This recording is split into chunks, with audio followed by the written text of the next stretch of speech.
ರಸ್ತೆ ಸೇತುವೆ ಮನೆ ಮಠ ಎಲ್ಲವೂ ಈಗ ಭೀಮಾಮಯ. ಕುಡಿಯುವ ನೀರು ಸೇರಿದಂತೆ ಆಹಾರಕ್ಕೂ ಕೂಡ ಹಾಹಾಕಾರ ಏರಿದೆ ಅಲ್ಲಿನ ಜನರಲ್ಲಿ. ಕಲಬುರಗಿ ಯಾದಗಿರಿಯಲ್ಲಿ ಸಮಸ್ಯೆಗಳ ಸೆರೆ ಮಾಲೆಯೇ ಈಗ ಹುಟ್ಟಿರುವಂತದ್ದು. ಉತ್ತರದಲ್ಲಿ ತಗ್ಗಿದ ಪ್ರವಾಹ, ಕಲ್ಯಾಣದಲ್ಲಿ ತಗ್ಗದ ಬವಣೆ. ಭೀಮಾನ ರೋಷಾಗ್ನಿ, ಕಲ್ಯಾಣ ಕರ್ನಾಟಕ ಅತಂತ್ರ. ಭೀಮಾ ಪ್ರವಾಹ ದ್ವೀಪಗಳಾದಂತಹ 10 ಹಳ್ಳಿಗಳು ಜಲ ಬೇಲಿಯಲ್ಲಿ ಸಿಲುಕಿದವರ ಬದುಕೆ ಬರ್ಬಾದಾಗಿ ಹೋಗ್ತಾ ಇದ್ದಾವೆ. ಕಲಬುರಗಿ, ಯಾದಗಿರಿ, ಬೀದರ್, ವಿಜಯಪುರ ಅಲ್ಲಿನ ಮಂದಿ ಹೈರಾಣಾಗಿ ತತ್ತರಿಸಿ ಹೋಗಿದ್ದಾರೆ. ರಸ್ತೆ, ಸೇತುವೆ, ಮನೆ ಮಠ ಎಲ್ಲವೂ ಕೂಡ ಭೀಮಾಮಯವಾಗಿದೆ. ನೀರು ಪಾಲಾಗಿ ಹೋಗಿದ್ದಾವೆ. ಕುಡಿಯುವ ನೀರು, ಆಹಾರಕ್ಕೂ ಕೂಡ ಅಲ್ಲಿನ ಜನರು ಹಾಹಾಕರಿಸುವಂತಹ ಪರಿಸ್ಥಿತಿ ನಿರ್ಮಾಣವಾಗ್ತಾ ಇದೆ. ಕಲಬುರಗಿ ಯಾದಗಿರಿಯಲ್ಲಿ ಸಮಸ್ಯೆಗಳ ಸೆರೆಮಾಲೆಯಲ್ಲಿ ಜನರು ಸಿಲುಕಿಕೊಂಡು ಒದ್ದಾಡುವ ಸ್ಥಿತಿ ನಿರ್ಮಾಣವಾಗಿದೆ. ಬೀದರ್, ವಿಜಯಪುರ ಜಿಲ್ಲೆಯಲ್ಲಿ ಮಳೆಗೆ ಅವಾಂತರ ಈಗ ಸೃಷ್ಟಿಯಾಗಿದೆ. ಭೀಮಾನ ರೋಷಾಗ್ನಿಗೆ ಕಲ್ಯಾಣ ಕರ್ನಾಟಕ ಅತಂತ್ರವಾಗ್ತಾ ಇದೆ. ಭೀಮಾ ಪ್ರವಾಹಕ್ಕೆ ದ್ವೀಪಗಳಾಗಿದ್ದಾವೆ 10 ಹಳ್ಳಿಗಳು. ಜಲಬೇಲಿಯಲ್ಲಿ ಸಿಲುಕಿ ಅಲ್ಲಿನ ಜನರ ಬದುಕು ಬರ್ಬಾದಾಗ್ತಾ ಇದ್ದಾವೆ.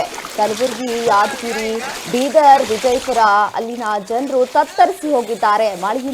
ಮಳೆಯಲ್ಲಿಯೇ ಅವರು ಜೀವನವನ್ನ ಮಾಡುವಂತಹ ಪರಿಸ್ಥಿತಿ ನಿರ್ಮಾಣವಾಗಿದೆ. ದಿನನಿತ್ಯ ಆ ಮಳೆ ನೀರಿನಲ್ಲೇ ಅವರು ತಮ್ಮ ದಿನನಿತ್ಯದ ಚಟುವಟಿಕೆಯನ್ನ ನಡೆಸುವಂತಹ ಪರಿಸ್ಥಿತಿ ಅಲ್ಲಿ ನಿರ್ಮಾಣವಾಗಿದೆ. ಪ್ರತಿನಿತ್ಯ ಜನರು ನೀರಿನಲ್ಲಿಯೇ ತಮ್ಮ ಜೀವನವನ್ನ ಕಳೆಯುವಂತಹ ಪರಿಸ್ಥಿತಿ ನಿರ್ಮಾಣವಾಗಿದೆ. ಕುಡಿಯುವ ನೀರಿಗೂ ಕೂಡ ಜನರು ಪರದಾಡುವ ಸ್ಥಿತಿ ನಿರ್ಮಾಣವಾಗಿದೆ. ದೇವಸ್ಥಾನ, ಹಳ್ಳ ಕೊಳ್ಳ, ತಮ್ಮ ಮನೆಯೊಳಗೂ ಕೂಡ ಈಗ ನೀರು ನುಗ್ಗಿರುವಂತದ್ದು. ಅದರಲ್ಲಿನೇ ಅಲ್ಲಿನ ಜನರು ಈಗ ತಮ್ಮ ಜೀವನವನ್ನ ಸಾಗಿಸಿಕೊಂಡು ಹೋಗ್ತಾ ಇದ್ದಾರೆ. ಜನರಿಗೆ ಊಟ ಇಲ್ಲ, ವಸತಿ ಇಲ್ಲ, ಆ ಮಳೆ ನೀರಿನಲ್ಲೇ ತಮ್ಮ ಜೀವನವನ್ನ ಕಳೀತಾ ಇದ್ದಾರೆ. ಇದರಿಂದ ಅಲ್ಲಿನ ಜನರು ತತ್ತರಿಸಿ ಹೋಗಿದ್ದಾರೆ. ಬೀದರ್, ವಿಜಯಪುರ ಜಿಲ್ಲೆಗಳಿಗೆ ಮಳೆ ಅವಾಂತರವನ್ನ ಸೃಷ್ಟಿ ಮಾಡಿದೆ. ಕಲಬುರಗಿ, ಯಾದಗಿರಿಯಲ್ಲಿ ಸಮಸ್ಯೆಗಳ ಸೆರೆಮಾಲೆಯಲ್ಲಿಯೇ ಜನರು ಬದುಕ್ತಾ ಇದ್ದಾರೆ. ಅಲ್ಲಿರುವಂತಹ ಜನರು ಒಂದು ಹೊತ್ತಿನ ಊಟಕ್ಕೂ ಪರದಾಡುವ ಸ್ಥಿತಿ ಬಂದಿದೆ. ಮಳೆಯಲ್ಲಿಯೇ ಮಳೆ ನೀರು ಏನ್ ನಿಂತ್ಕೊಂಡಿದೆ ಅದರಲ್ಲಿಯೇ ತಮ್ಮ ಜೀವನವನ್ನ ಕಳೆಯುವಂತಹ ಪರಿಸ್ಥಿತಿಯಲ್ಲಿ ನಿರ್ಮಾಣವಾಗಿರುವಂತದ್ದು.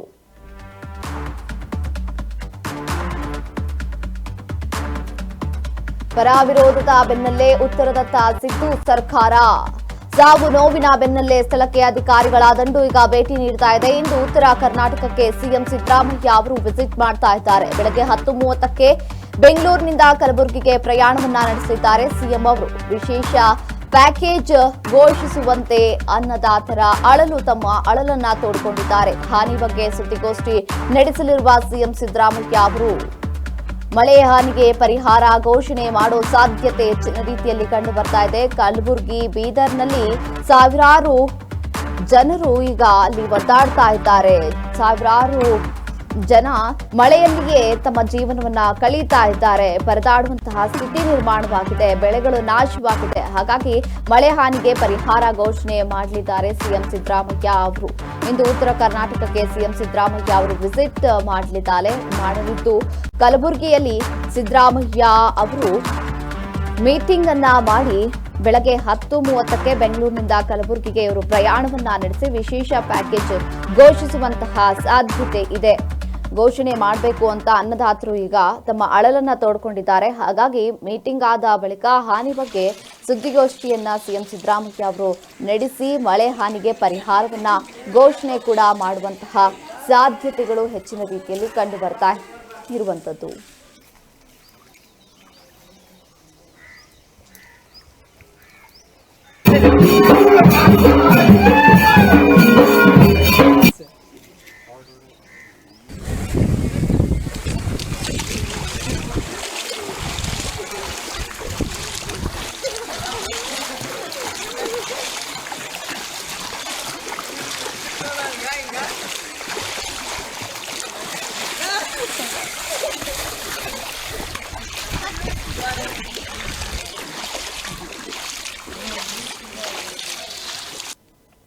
ಉತ್ತರದಲ್ಲಿ ತಗ್ಗಿದಂತಹ ಪ್ರವಾಹ ಭೀತಿ, ಕಲ್ಯಾಣದಲ್ಲಿ ತಗ್ಗದ ಭವಣಿ, ಅಲ್ಲಿ ಭೀಮಾ ನದಿಯ ತೀರದಲ್ಲಿರುವಂತಹ ಜನರು ತತ್ತರಿಸಿ ಹೋಗಿದ್ದಾರೆ. ತಮ್ಮ ಆಹಾರಕ್ಕೂ ಕೂಡ ಗತಿ ಇಲ್ಲದೆ ಅವರು ಒದ್ದಾಡುವಂತಹ ಸ್ಥಿತಿ ನಿರ್ಮಾಣವಾಗಿದೆ. ಹಾಗಾಗಿ ಈಗ ಪರೋ ವಿರೋಧದ ಬೆನ್ನಲ್ಲೇ ಉತ್ತರದತ್ತ ಸಿದ್ದು ಸರ್ಕಾರ ತಮ್ಮ ನಡೆಯನ್ನ ನಡೆಸಿರುವಂಥದ್ದು. ಸಾವು ನೋವಿನ ಬೆನ್ನಲ್ಲೇ ಈಗ ಅಧಿಕಾರಿಗಳ ದಂಡು ಮುನ್ನಡೀತಾ ಇರುವಂತದ್ದು. ಇಂದು ಉತ್ತರ ಕರ್ನಾಟಕಕ್ಕೆ ಸಿಎಂ ಸಿದ್ದರಾಮಯ್ಯ ಅವರು ವಿಸಿಟ್ ಮಾಡಿ ಅಲ್ಲೊಂದು ಸಭೆ ನಡೆಸಿ ನಂತರ ಪರಿಹಾರವನ್ನು ಒದಗಿಸುವಂತಹ ಹೆಚ್ಚಿನ ಸಾಧ್ಯತೆಗಳು ಕಂಡು ಬರ್ತಾ ಇರುವಂತದ್ದು.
ನೀವು ದೃಶ್ಯದಲ್ಲಿ ಗಮನಿಸ್ತಾ ಇರಬಹುದು ಇಂದಿನ ಈಗಿನ ಸ್ಥಿತಿಯಲ್ಲಿ ಯಾವ ರೀತಿಯಾಗಿದೆ. ಸೇತುವೆಗಳು ಸಂಪೂರ್ಣವಾಗಿ ನೀರುಮಯದಿಂದ ಕೂಡಿದೆ. ಅಲ್ಲಿನ ಜನರು ಒಂದು ಸ್ಥಳದಿಂದ ಮತ್ತೊಂದು ಸ್ಥಳಕ್ಕೆ ಹೋಗಬೇಕು ಅಂತ ಅಂದ್ರೂ ಪರದಾಡುವ ಸ್ಥಿತಿ ನಿರ್ಮಾಣವಾಗಿದೆ. ಬರೀ ಅಲ್ಲಿ ಒಂದು ಜಾಗ ಮಾತ್ರ ಅಲ್ಲ, ಇಡೀ ಊರೇ ಸಂಪೂರ್ಣವಾಗಿ ನೀರಿನಿಂದ ಆವರಿಸಿರುವಂತದ್ದು. ಹಾಗಾಗಿ ಅಲ್ಲಿನ ಜನರು ತತ್ತರಿಸಿ ಹೋಗಿದ್ದಾರೆ. ಕಳೆದ 4-5 ದಿನದಿಂದ ಅಂತೂ ಅಲ್ಲಿ ಜನರು ಹೊರಗಡೆ ಓಡಾಡಲು ಕೂಡ ಪರದಾಡುವಂತಹ ಸ್ಥಿತಿ ನಿರ್ಮಾಣವಾಗಿದೆ. ಅಲ್ಲಿರುವಂತಹ ಬಿಲ್ಡಿಂಗ್ಗಳು ಕೂಡ ಸಂಪೂರ್ಣವಾಗಿ ನೀರುಮಯವಾಗಿದೆ. ಮನೆಗಳಿಗೆ ನೀರು ನುಗ್ಗಿದೆ. ಅಲ್ಲಿನ ಜನರು ತತ್ತರಿಸಿ ಒದ್ದಾಡುವಂತಹ ಸ್ಥಿತಿಯಲ್ಲಿ ನಿರ್ಮಾಣವಾಗಿದೆ. ಆಚೆ ಹೋಗ್ಬೇಕಂದ್ರೆ ಭಯ ಪಡುವ ಸ್ಥಿತಿ. ನೀರಿನಲ್ಲಿ ಹರಿದು ನಾವು ಹೋಗ್ಬಿಡ್ತೀವೇನೋ ಅನ್ನೋ ಮಟ್ಟಿಗೆ ಅಲ್ಲಿ ಪ್ರವಾಹದ ಭೀತಿ ಹೆಚ್ಚಾಗ್ತಾ ಇದೆ. ಹಾಗಾಗಿ ಇಂದು ಸಿಎಂ ಸಿದ್ದರಾಮಯ್ಯ ಅವರು ಅಲ್ಲಿಗೆ ಭೇಟಿ ನೀಡಿ ಪ್ರವಾಹದ ಬಗ್ಗೆ ಮೀಟಿಂಗ್ ಅನ್ನ ನಡೆಸಿ ಪ್ರವಾಹ ಭೀತಿಯ ಕುರಿತು ಮೀಟಿಂಗ್ ಅನ್ನ ನಡೆಸಿ ಮಳೆ ಹಾನಿಗೆ ಪರಿಹಾರವನ್ನ ಘೋಷಣೆ ಮಾಡುವಂತಹ ಸಾಧ್ಯತೆ ಇದೆ. ನೀವು ಗಮನಿಸ್ತಾ ಇರಬಹುದು ಯಾವ ರೀತಿಯಾಗಿ ನೀರುಗಳು ಮನೆಯ ಸುತ್ತಮುತ್ತ ಹಾಗೆ ಮನೆಯ ಒಳಗೆ ಹೋಗಿದೆ. ಎಷ್ಟರ ಮಟ್ಟಿಗೆ ಅಲ್ಲಿನ ಜನರು ಈ ನೀರಿನಲ್ಲಿ ಬದುಕ್ತಾ ಇದ್ದಾರೆ, ಹೇಗೆ ಅವರ ಸ್ಥಿತಿ, ಯಾವ ರೀತಿ ಅವರ ಗತಿಯಾಗಿರಬಹುದು, ಹೇಗೆ ಅವರು ಇಂತಹ ಒಂದು ನೀರಿನಲ್ಲಿ ವಾಸ ಮಾಡ್ತಾ ಇದ್ದಾರೆ, ಅದರಲ್ಲೇ ಓಡಾಡ್ತಾ ಇದ್ದಾರೆ. ಅವರು ಕುಡಿಯೋ ನೀರಿಗೂ ಕೂಡ ಗತಿ ಇಲ್ಲದೆ ಇರುವಂತಹ ಪರಿಸ್ಥಿತಿ ಅಲ್ಲಿ ನಿರ್ಮಾಣವಾಗಿದೆ. ಆಹಾರ, ಬೇಳೆ, ಧಾನ್ಯ, ದವಸ ಎಲ್ಲವೂ ನೀರ್ಪಾಲಾಗಿ ಹೋಗ್ಬಿಟ್ಟಿದ್ದಾವೆ. ಹಾಗಾಗಿ ಅಲ್ಲಿನ ಜನರು ಮಳೆರಾಯನ ಅಬ್ಬರದಿಂದ ತತ್ತರಿಸಿ ಹೋಗ್ಬಿಟ್ಟಿದ್ದಾರೆ. ಮನೆಗಳ ಒಳಗೆ ಕೂಡ ನೀರು ನುಗ್ಗಿರುವಂತದ್ದು. ಆಚೆ ಕಾಲಿಡಕ್ಕೂ ಆಗ್ತಿಲ್ಲ, ಮನೆಯೊಳಗೂ ಇರಕ್ಕಾಗ್ತಿಲ್ಲ. ಏನೋ ಸೆಕೆಂಡ್ ಬಿಲ್ಡಿಂಗ್, ಥರ್ಡ್ ಬಿಲ್ಡಿಂಗ್ ಈ ತರ ಇರೋರು ಮೇಲ್ಗಡೆ ಇರ್ಬೋದು, ಆದ್ರೆ ಚಿಕ್ಕ ಪುಟ್ಟ ಮನೆಗಳನ್ನ ಹೊಂದಿರುವಂತಹ ಜನರು ಸಂಪೂರ್ಣವಾಗಿ ನೀರಿನಲ್ಲಿಯೇ ಜೀವನವನ್ನ ಮಾಡುವಂತಹ ಪರಿಸ್ಥಿತಿಯಲ್ಲಿ ನಿರ್ಮಾಣವಾಗಿರುವಂತದ್ದು.